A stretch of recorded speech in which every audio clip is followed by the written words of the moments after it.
Il était après minuit dans le milieu d'une tempête de neige quand un Marine des États-Unis retourna à sa cabane dans les montagnes. Avant qu'il même atteigne la porte, son canin gela. Sur le porche se tenait une fille de 8 ans, protégeant son frère de 5 ans du froid. Elle ne pleura pas. Elle ne supplia pas. Elle demanda une question qui changerait tout. La Bible dit Dieu place des gens dans notre chemin pour une raison. Cette nuit-là, le Marine eut un choix. Marcher devant eux ou ouvrir la porte et faire confiance à cet appel. Ce qui suivit prouve que parfois la foi ne vient pas avec des miracles, elle vient avec de la responsabilité. Avant que nous commencions, dites-moi d'où vous regardez. Déposez votre pays dans les commentaires ci-dessous. La neige tombait épaisse et silencieuse sur la vallée de la rivière froide, engloutissant la route, les arbres et la petite cabane au bord de la terre, transformant la nuit dans un blanc calme sans fin qui pressait contre les fenêtres comme une respiration retenue. Sergent d'état-major Ethan Walker coupa le moteur de son pick-up et s'assit un moment sans bouger. À 38 ans, il était grand et aux épaules larges, bâti avec la densité tranquille d'un homme qui avait porté du poids de la majeure partie de sa vie.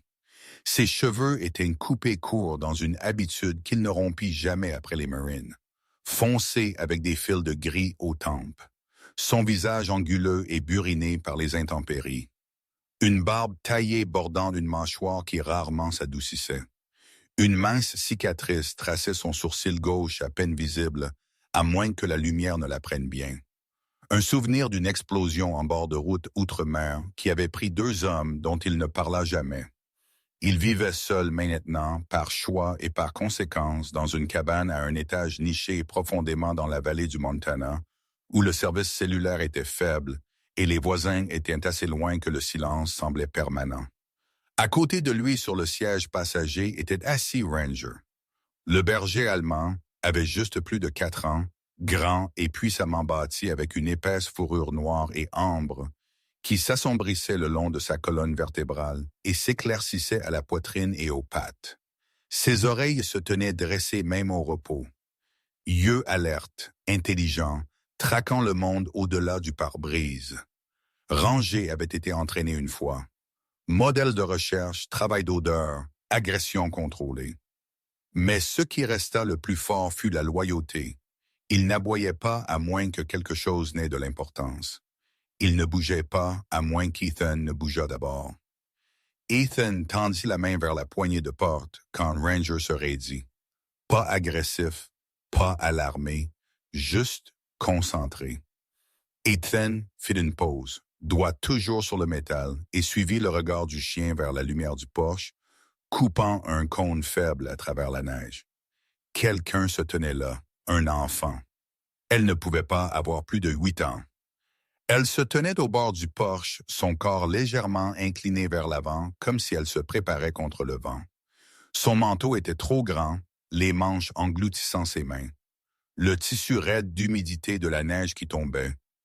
Des mèches de cheveux bruns foncés s'échappaient de sous un bonnet tricoté, collant à ses joues.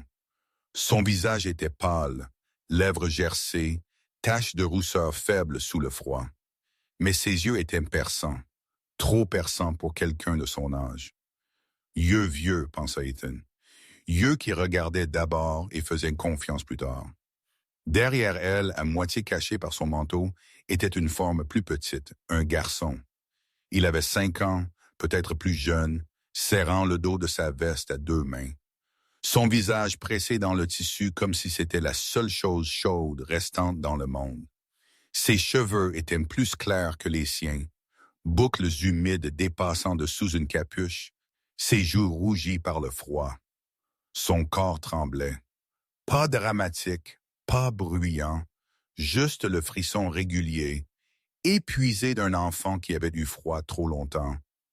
Ranger laissa échapper un son bas dans sa poitrine. Pas un grognement, plus une question.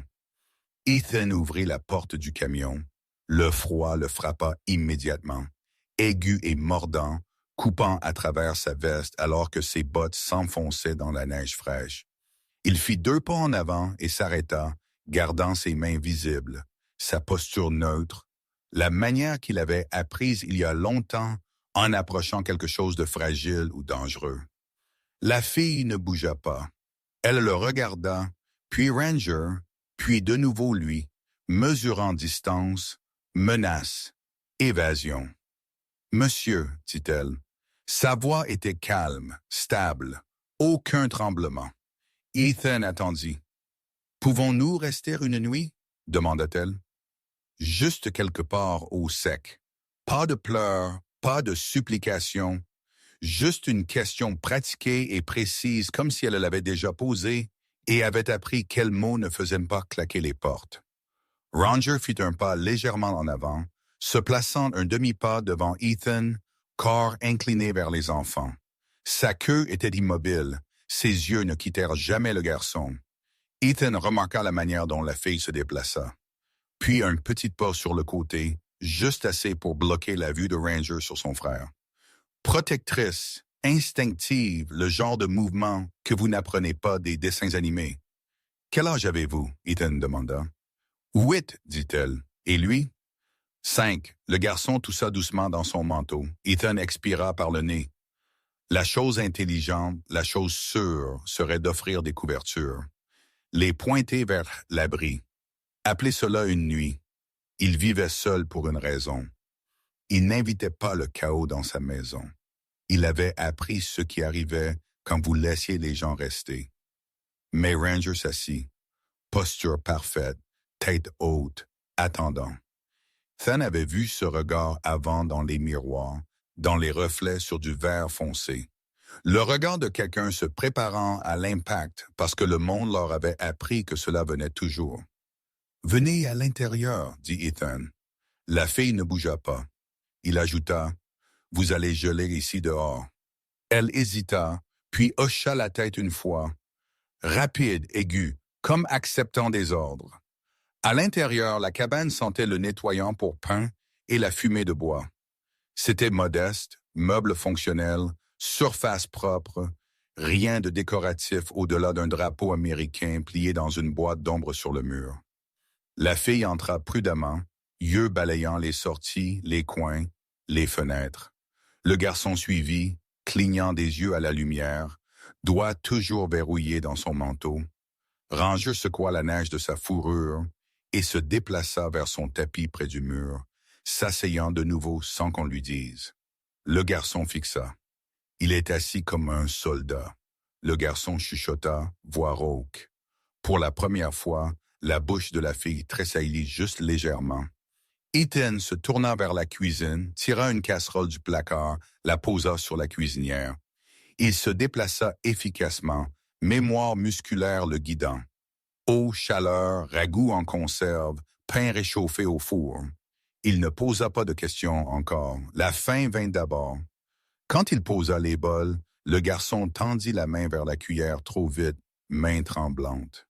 « Lentement, » dit Ethan doucement. « Tu manges trop vite, ça fait mal. » La fille le regarda attentivement alors qu'elle guidait les mains du garçon, hochant la tête une fois en remerciement sans lever les yeux.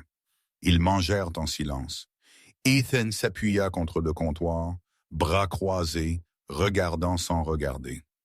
La fille mangea attentivement, conservant, yeux clignotant vers son frère toutes les quelques secondes. Le garçon finit le premier et regarda Ranger de nouveau. « Est-ce qu'il dort? » le garçon demanda. Les oreilles de Ranger tressautèrent. « Parfois, » dit Ethan. Le garçon sourit. Un vrai sourire partit aussi vite qu'il vint. Plus tard, Ethan leur donna des couvertures et pointa vers le canapé. La fille hésita à l'entrée, puis se retourna. « Merci, » dit-elle. Ethan hocha la tête. Il ne dormit pas cette nuit-là. Il s'assit sur la chaise près de la fenêtre, Ranger à ses pieds, regardant la neige s'empiler contre la vitre. Des souvenirs vinrent sans invitation. Sable au lieu de neige, chaleur au lieu de froid, le son d'une radio coupant dans milieu de phrases. Il pensa à la manière dont la fille se tenait devant le garçon. Pensa aux choix qu'il avait faits et à ceux qu'il n'avait pas pu. Près de l'aube, la maison était calme. Trop calme. Ethan se leva, cœur déjà s'enfonçant, et marcha vers le salon. Les couvertures étaient pliées. La porte était déverrouillée. Ils étaient partis. Sur la table de la cuisine était assis un morceau de papier de cahier déchiré alourdi par une tasse vide. L'écriture était inégale. Prudente. Merci de nous laisser rester. Nous n'avons rien pris. Ethan ferma les yeux. Dehors, Ranger leva sa tête et fixa vers les arbres, oreilles hautes, corps tendu, neige tombant toujours comme si rien n'avait changé du tout. Le matin vint, pâle et incertain, la neige s'éclaircissant en une légère dérive qui révéla les bords de la vallée sans la réchauffer. Le genre d'aube qui faisait voyager le son plus loin qu'il ne devrait. Ethan Walker savait que quelque chose n'allait pas avant qu'il n'atteigne le salon. Le calme avait changé.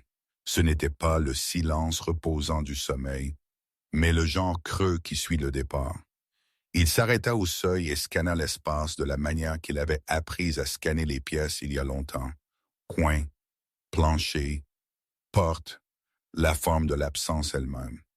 Les couvertures étaient pliées, carrées avec soin. Les coussins du canapé étaient nets. La porte d'entrée était déverrouillée. Il sentit le poids dans sa poitrine avant qu'il ne voie la note sur la table de la cuisine, un morceau de papier de cahier déchiré maintenu par une tasse vide. L'écriture était prudente et inégale. Les lettres se formaient lentement comme si l'écrivain s'était arrêté pour écouter entre chaque mot. Merci de nous laisser rester. Nous n'avons rien pris. Ethan ferma les yeux pour un battement, le papier chaud sous ses doigts, et laissa la déception venir sans la combattre. Il avait su que c'était une possibilité. Il avait encore espéré autrement.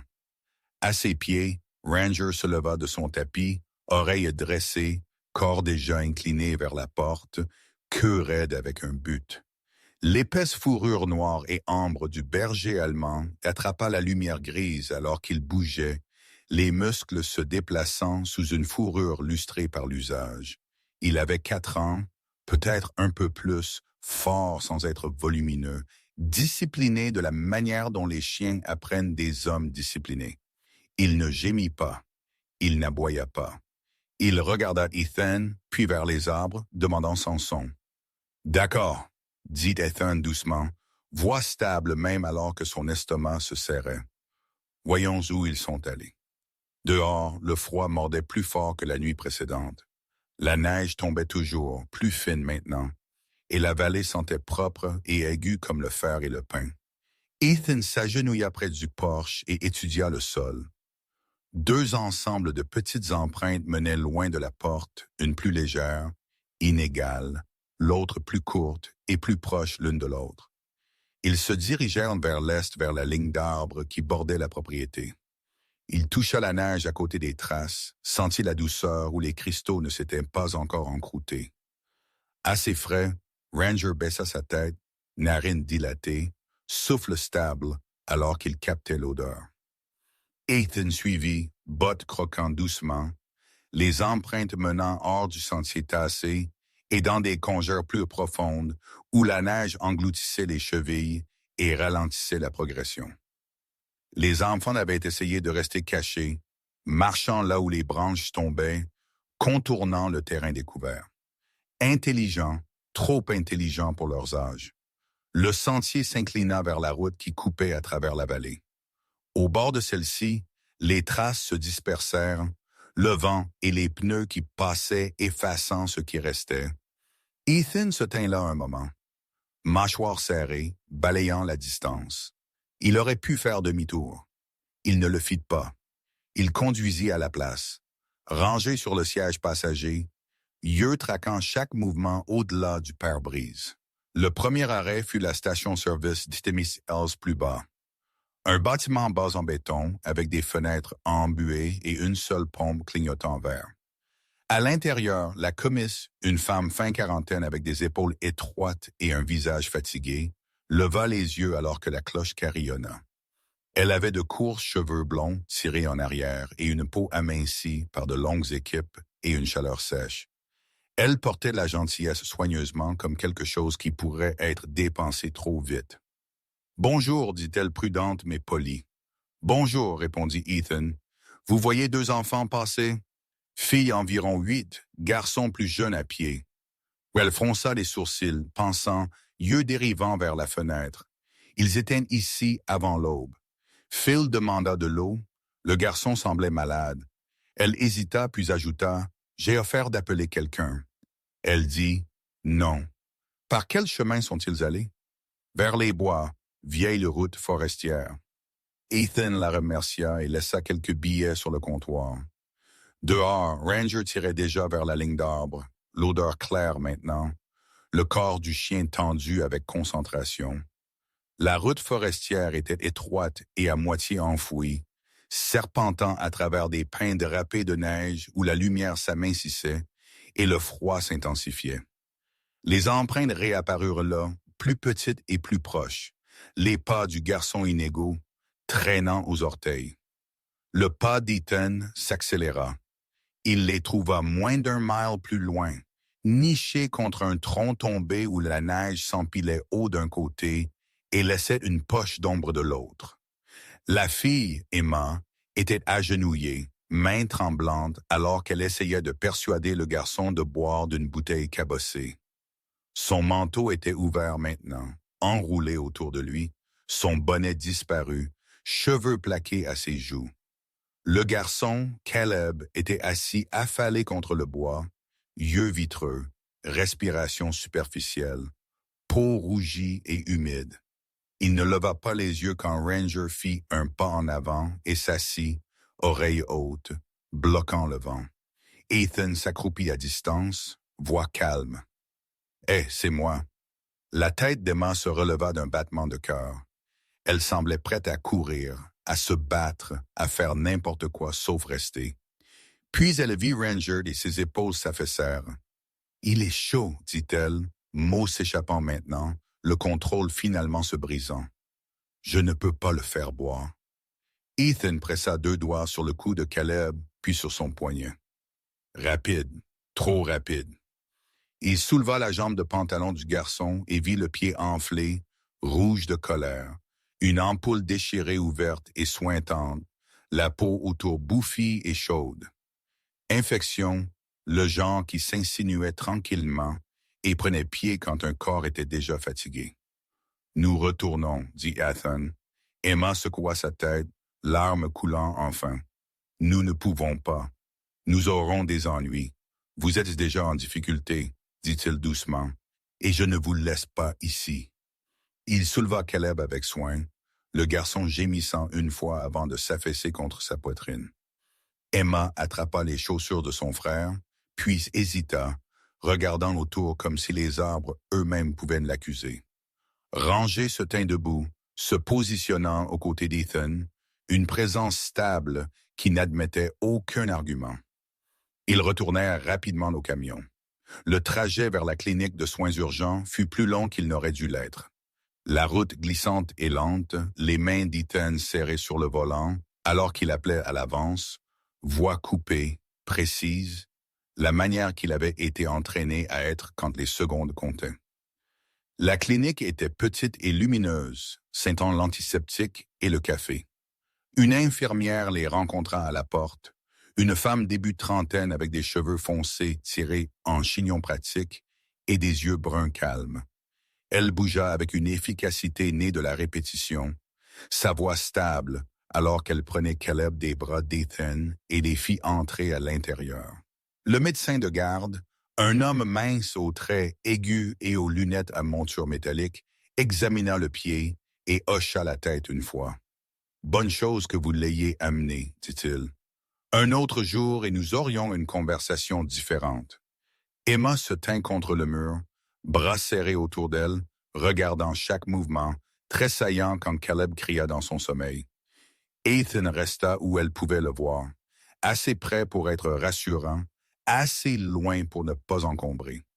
Quand la fièvre s'apaisa finalement, et la respiration du garçon se stabilisa, Emma glissa le long du mur et s'assit sur le sol, tête dans ses mains, épaules tremblantes de sanglots silencieux. Elle essaya d'avaler. Ethan s'agenouilla à côté d'elle, offrit un gobelet en papier d'eau. « Tu as bien fait, dit-il. » Elle secoua sa tête. « J'ai presque perdu lui. » « Tu ne l'as pas fait. » Elle leva les yeux alors, yeux rouges, féroces et effrayés tout à la fois. « Ne nous faites pas partir. » Ethan tint son regard, les mots qu'il portait depuis l'aube se mettant en place. « Je ne le ferai pas. » Par l'après-midi, ils étaient de retour à la cabane. Caleb endormi sur le canapé avec son pied bandé et élevé. Ranger stationné à proximité comme une sentinelle.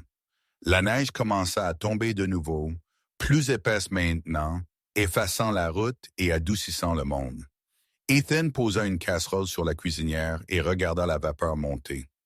Pensant à la route forestière, à la station-service, à la manière dont la vallée pouvait engloutir des gens entiers si personne n'allait chercher, il sentit la forme d'une décision se former.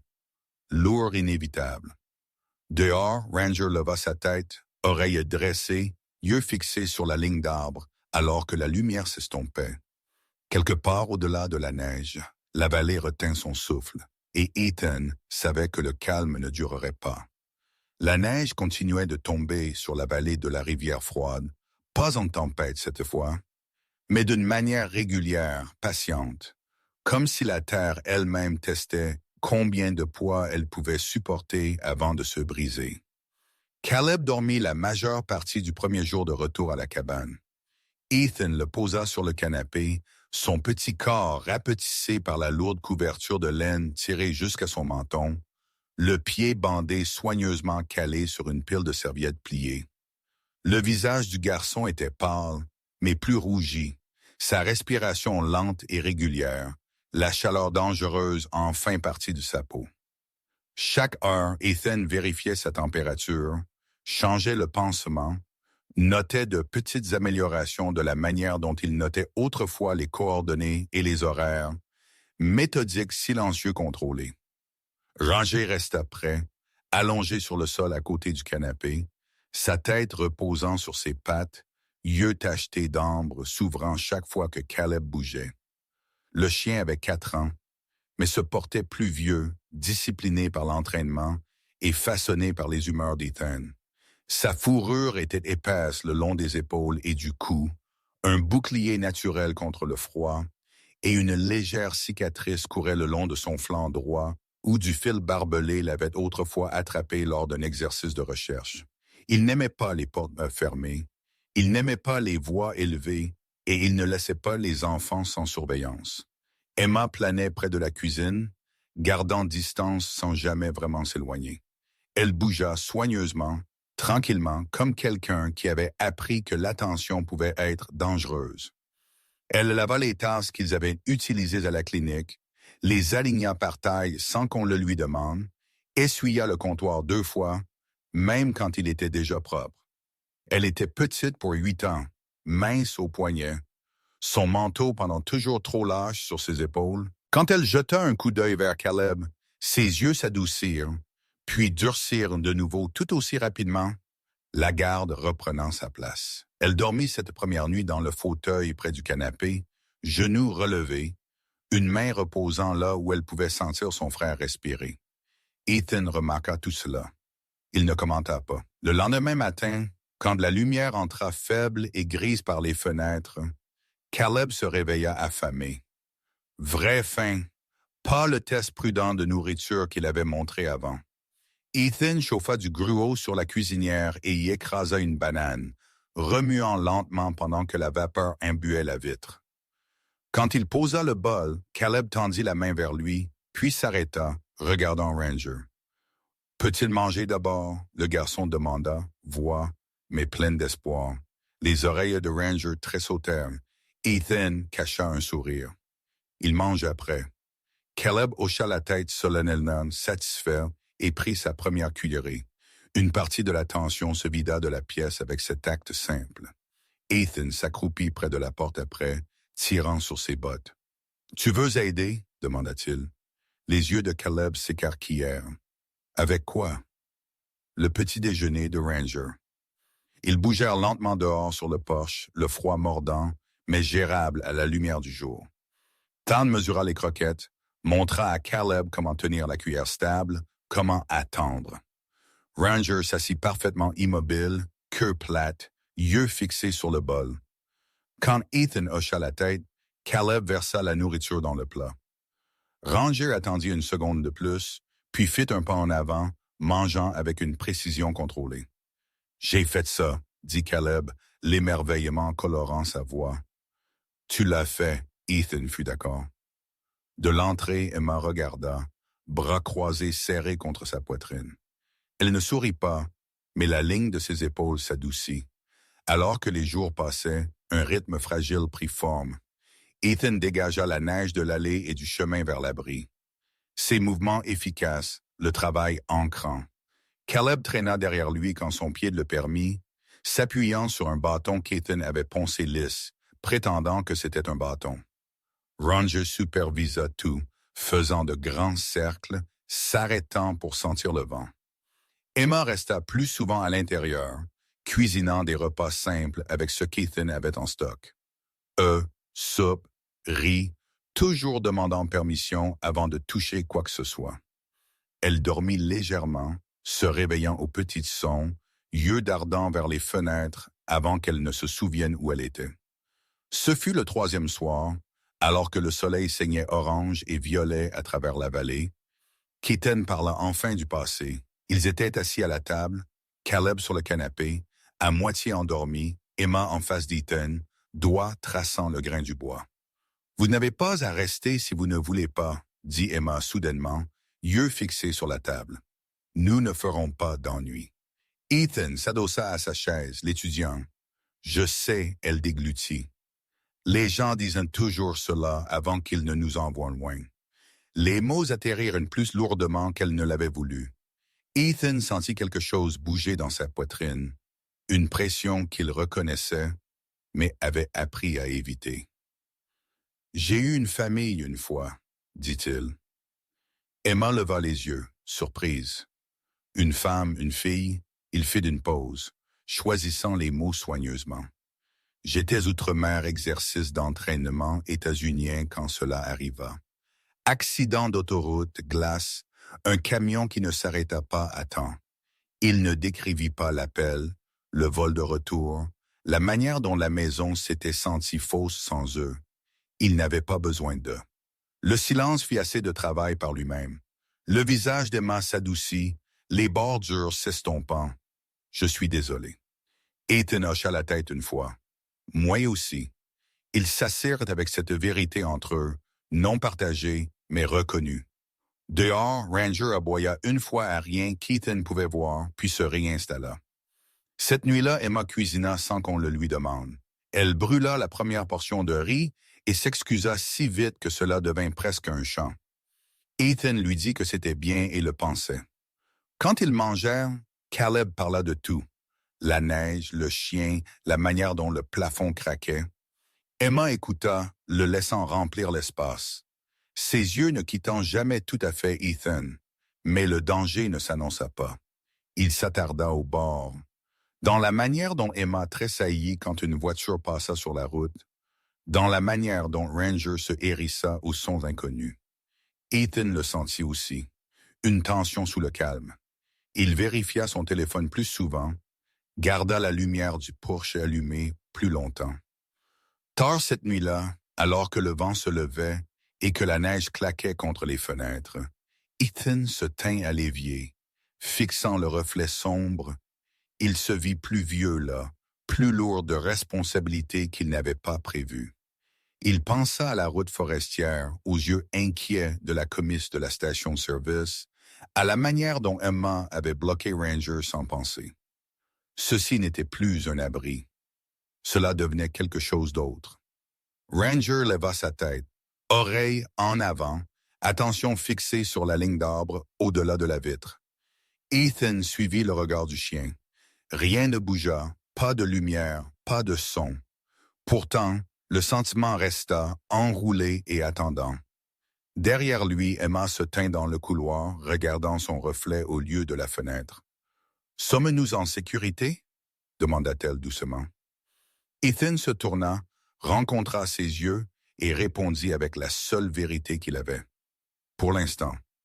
Dehors, la neige tomba plus épaisse, couvrant les traces, cachant les chemins, scellant la vallée en blanc.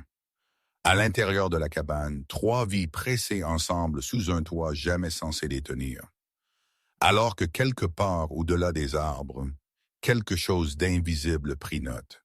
La tempête de neige arriva sans avertissement, roulant des montagnes comme une chose vivante, engloutissant la vallée dans d'épais rideaux blancs qui effaçaient la distance et le son, transformant le monde en un cercle étroit de visibilité autour de la cabane.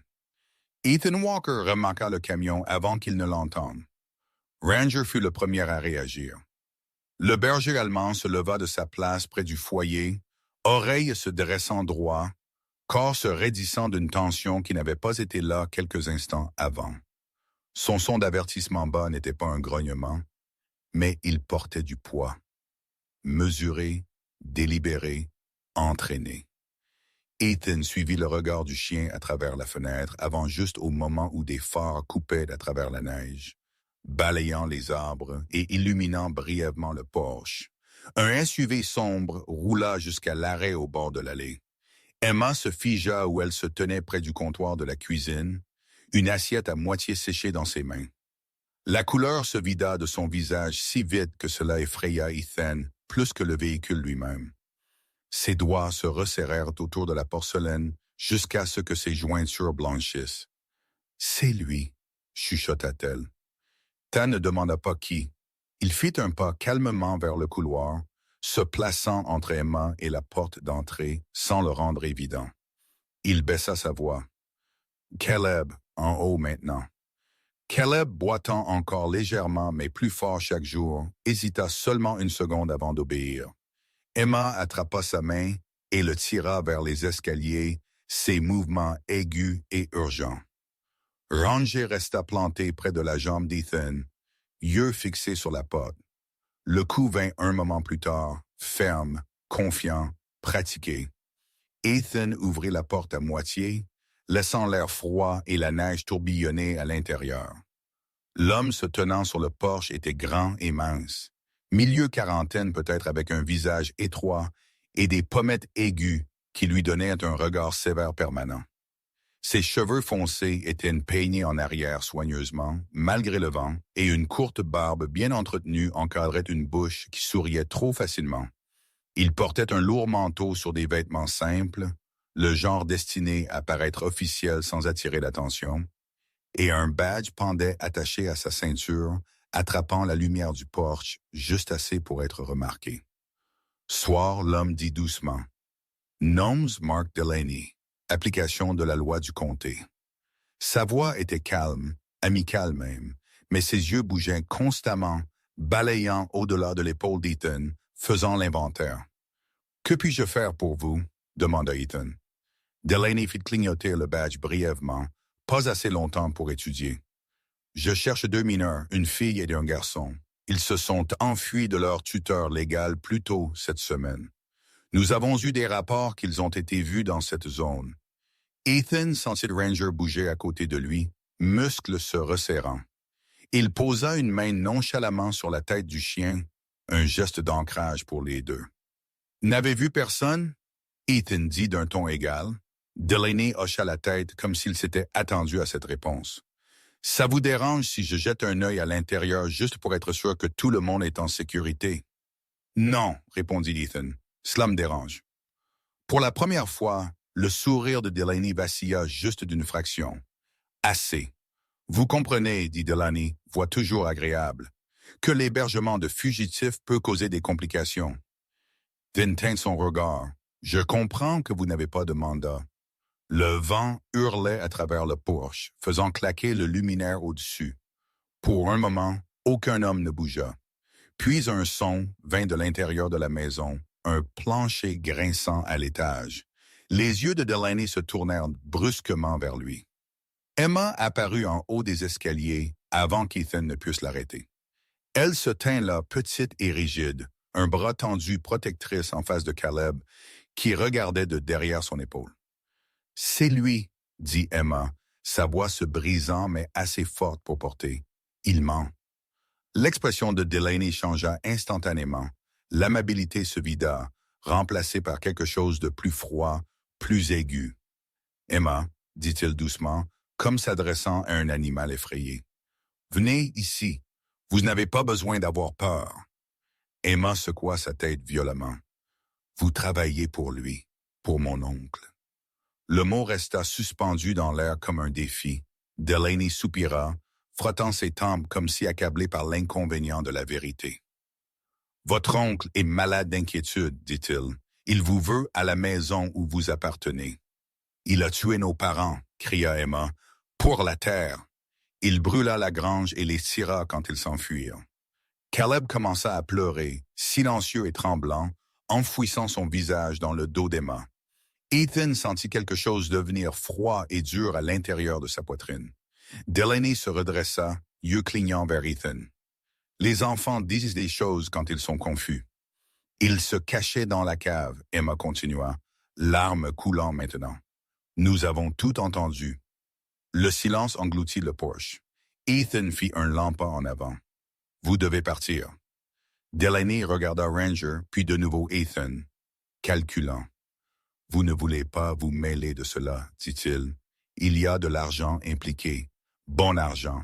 Assez pour faire disparaître les problèmes. Ethan atteignit sa poche lentement, délibérément. La main de Delaney tressaillit vers son manteau. Au lieu d'une arme, Ethan sortit son téléphone et le tint dans l'air. Vous avez été enregistré depuis que vous avez mis le pied sur mon porche. La mâchoire de Delaney se serra. Et ma position a été partagée, Ethan continua calmement, avec le bureau du shérif et quelques personnes que je fais confiance. La tempête s'intensifia, la neige fouettant de côté maintenant, obscurcissant la route. Delaney jeta un coup d'œil vers son véhicule, puis de nouveau vers Ethan. Son sourire revint plus mince cette fois. « Vous faites une erreur. »« Peut-être, » dit Ethan, « mais c'est à moi de faire. » Delaney fit un pas en avant de toute façon. Ranger bougea. Le chien surgit en avant, se plaçant carrément entre Delaney et les escaliers, dents découvertes, corps bas et prêt. Son aboiement explosa dans la nuit, profond, imposant, sans équivoque un avertissement. Delaney jura sous son souffle et atteignit son manteau. Le coup fut fort dans la tempête, un craquement aigu qui résonna des arbres. La douleur déchira l'épaule d'Ethan, chaude et immédiate, le faisant tourner en arrière contre le cadre de porte. Il serra les dents et resta debout, vision se rétrécissant, mais assez claire. Ranger bondit, mordant le bras de Delaney, le forçant à reculer d'un pas. Emma cria, Caleb cria. Des lumières rouges et bleues clignotèrent soudainement à travers la neige, coupant à travers le chaos. « Bureau du shérif !» une voix cria. « Lâchez l'arme !» Delaney se figea, l'incrédulité traversant son visage alors que 2 camions de patrouille dérapaient dans l'allée, portes s'ouvrant en grand. Des adjoints se déversèrent, armes levées, bottes croquant dans la neige. Delaney leva ses mains lentement, le pistolet glissant de ses doigts et disparaissant dans le blanc. Ethan glissa sur un genou, le souffle venant difficilement maintenant, du sang s'imprégnant dans sa veste. Ranger revint à son côté instantanément, pressant contre lui, gémissant doucement. Emma courut en bas des escaliers et s'agenouilla à côté d'Ethan, ses petites mains planant, incertaines au toucher. « Ne meurs pas, chuchota-t-elle férocement. S'il vous plaît. » Ethan réussit un sourire serré. Pas cette nuit. Delaney fut menotté et traîné vers une voiture de patrouille, sa protestation engloutie par la tempête. Un adjoint approcha Ethan, s'accroupissant pour évaluer la blessure, appelant pour un soutien médical. Alors que la neige continuait de tomber, lourde et implacable, la vérité finalement fit surface tranquillement, irrévocablement, et dans le froid silence blanc de la vallée de la rivière froide, quelque chose qui avait chassé dans l'obscurité fut amené à la lumière. L'hiver ne finit pas tout à la fois. Il desserra son emprise lentement, à contre-cœur, comme si la vallée de la rivière froide elle-même avait besoin de temps pour accepter que le pire était passé. Ethan Walker passa les 2 premières semaines après la fusillade, dormant par courtes, prudents intervalles.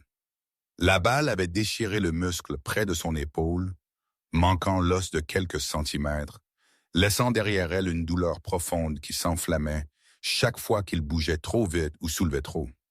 Les docteurs l'avaient recousu, l'avaient sermonné et l'avaient renvoyé chez lui avec des instructions qu'il suivit plus fidèlement qu'il ne s'y attendait. La douleur, il avait appris, était plus facile à gérer que l'incertitude. Ranger resta prêt à travers tout cela, allongé à côté du canapé où Ethan dormait, levant sa tête chaque fois qu'Ethan bougeait. Yeux tachetés d'ambre, alerte même au repos. Le chien avait perdu du poids dans les jours après la tempête. Son appétit émoussé par la vigilance, mais sa posture resta stable, vigilante, comme si gardant quelque chose de nouvellement sacré. Le processus légal bougea en parallèle, plus fort et plus désordonné que la vie tranquille qu'Ethan préférait. Les adjoints du shérif allèrent et vinrent, bottes traçant de la gadoue à travers l'entrée. Des questions s'empilèrent en piles soigneuses.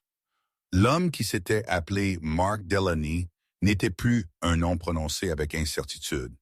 Il était un suspect, un témoin, une responsabilité. L'enquête s'étendit au-delà de la vallée et dans les salles d'audience et les bureaux des archives, découvrant ce qu'Emma avait su depuis le début. Son oncle, Daniel Frost, un homme large au cou épais, fin quarantaine, avec un visage en permanence rougi et des mains rugueuses du travail de la terre, avait voulu la propriété que leurs parents possédaient le long de la rivière. Quand la persuasion échoua, la violence suivit. L'incendie, les coupes de feu, les pots de vin qui gardaient les bouches fermées, tout se défit sous examen, fil par vilain fil. Emma n'assista pas aux audiences. Elle n'avait pas besoin d'eux. Elle avait déjà survécu à la vérité. Caleb guérit plus vite que quiconque ne s'y attendait. Une fois l'infection disparue et sa force revenue, le garçon sembla fleurir. Le rire venant plus facilement, la peur desserrant son emprise. Il boita moins chaque jour, puis pas du tout. Courant avec Ranger à travers la cour enneigée, souffle soufflant blanc dans l'air alors qu'il criait le nom du chien.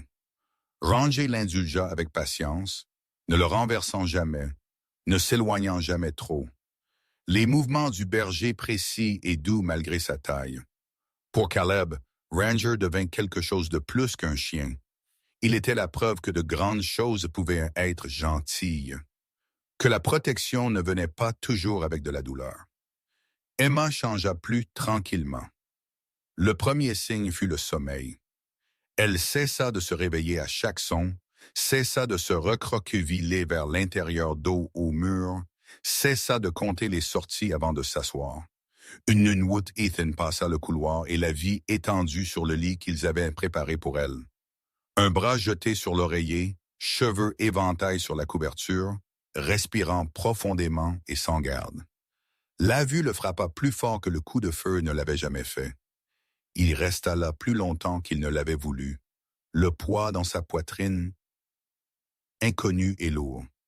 La paperasse arriva dans d'épaisses enveloppes, estampillées et signées et retournées. Une travailleuse sociale nommée Sarah Milton prit la direction, une femme début quarantaine avec une voix calme et un visage honnête.